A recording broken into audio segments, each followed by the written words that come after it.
And now, it's time for another Dice Tower review.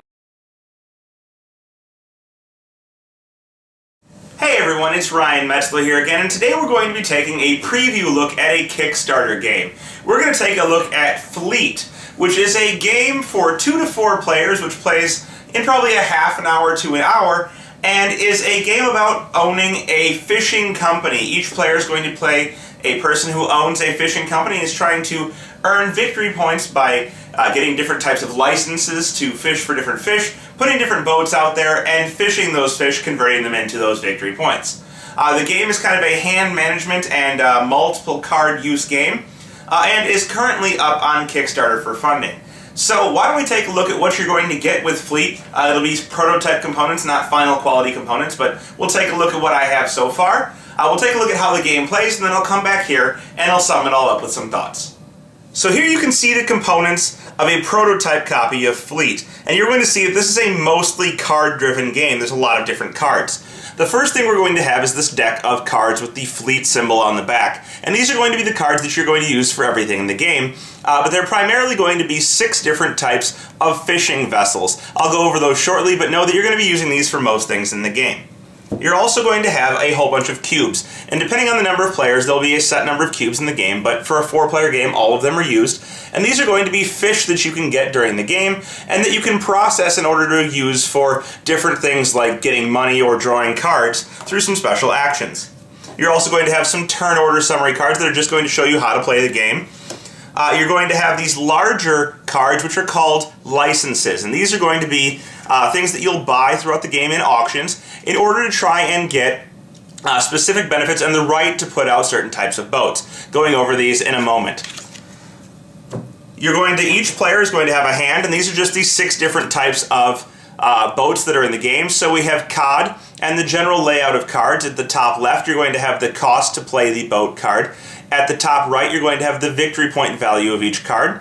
At the bottom left, you're going to have the money value or the worth of the card if you're using it to pay for something. And at the bottom right, you're simply going to have a symbol which tells you what kind of card this is. So we have cod, we also have tuna, we have shrimp, we have lobster, we have king crab, and we're going to have processing vessels. And each player is going to get a hand which contains 1 of each of these cards for a 6-card hand.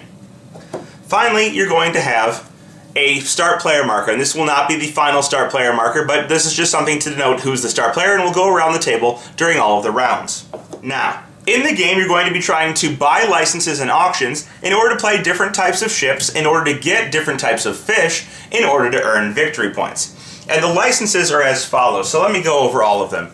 We have COD licenses. So you saw COD was one of the types of boats. And on the licenses, you're going to have several things. You're going to have a minimum cost, which will be the minimum amount you can bid on it in an auction.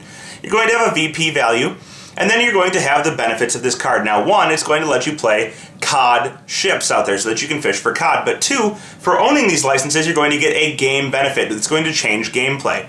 So, for example, the COD one here says that you can launch more boats. On your turn, you can usually launch 1 boat. This will let you launch 2 if you own it. And then for owning these deeds, if you own more than 1 or 1, if you own 1 COD deed, you're going to be able to, anytime you launch a boat, draw a card. If you own 2 COD deeds, launching a boat will get you 2 cards, and the bonus will go up the more COD deeds you own. We also have lobster deeds. So, same thing, it gives you the right to put out lobster boats, but in addition, for having captains, which are going to be the people that are running your ships, if you have 1 to 3 captains and you own one of these deeds, at the end of the higher captains phase, you'll get to draw a card. If you have 4 or more captains, you'll get to draw 2, and owning more of these deeds will only give you a better draw.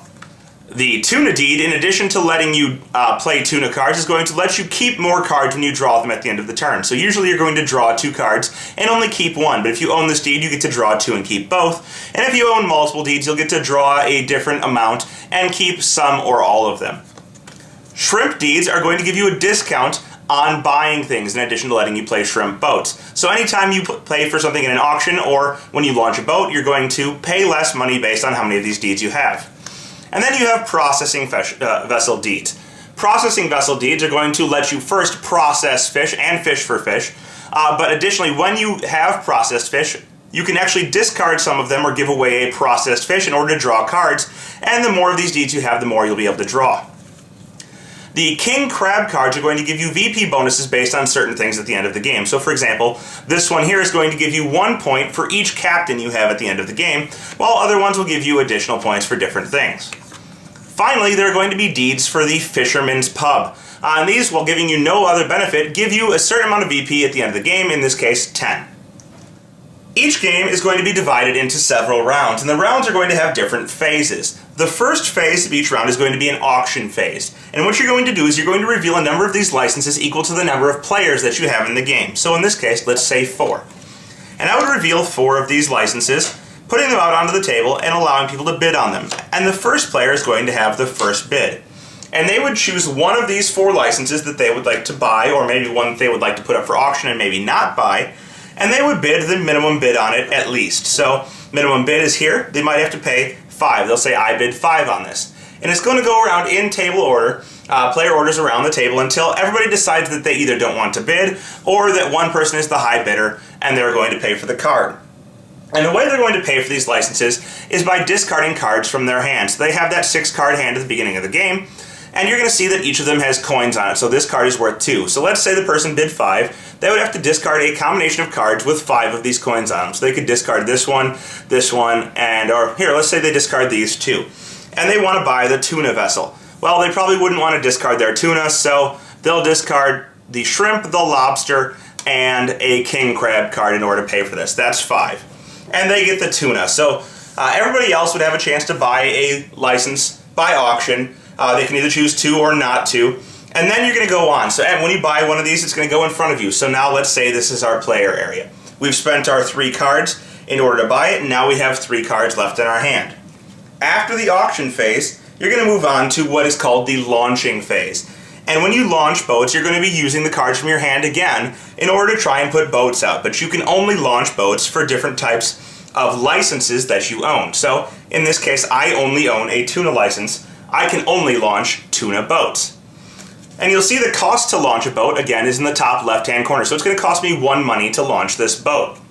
So I could put this boat down, and I would have to pay 1 money from my hand. Well, I wouldn't want to use my processing vessel card because it's worth 2, but I could use my cod card because it's worth 1. And I would discard this, and that would go out into play in front of me. The second part of the launching phase is that you may hire captains. And anytime you want to hire a captain, you're simply going to put a card face down from your hand on top of an uncaptained boat. So any boat that I have out in play at the start is uncaptained. And I would be able to put a card from my hand out. Well, I'm just so lucky that I have 1 card left in my hand. So I could play this out, and I would have a captained boat. You may only captain 1 boat per turn unless you own a license that says you may do otherwise. After the launching and hiring phase, you're going to move on to the fishing phase. And in this phase, all captained boats are going to get fish on them. So if it was a shrimp or a cod or a tuna, it doesn't matter what kind it is, each boat would get 1 of these that has a captain. So this is a captain boat, it gets a fish on it. It's as simple as that. After the fishing phase, you're going to move on to the processing and trading phase. And this is really only going to be for players who own a processing vessel license. So if I were to have one of these processing vessel licenses in addition to my tuna and my ship that I have out, I would be able to move fish from my fishing vessels onto my processing vessel license. And what this does is it essentially converts them into goods that can be used either as money or to trade in for the bonus that you see on the processing vessel card. So I could trade in 1 good in order to get a card into my hand, which is obviously more resources to use throughout the game. After process and trade, you're going to move on to the final step of each round, and that is going to be the drawing step. And so most players are going to draw 2 of these cards and look at them. They're going to choose 1 to keep. They may want money, or maybe they want shrimp. These are the same, so it doesn't matter. And they would discard 1, keeping the other and adding it to their hand.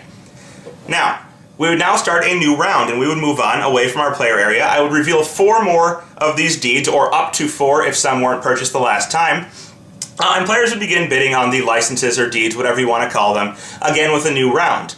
The game is going to go until 1 of 2 conditions is met. Either all of these fish cubes are taken, so people have done a lot of playing of cards, they're doing a lot of fishing, raking things in, earning victory points, or we're unable to replenish all of the auction spots when a auction round starts. So if I were to get to the beginning of a round and I only have 3 cards left and 4 need to be replaced, then we would end the game and we would check and see who has the most victory points.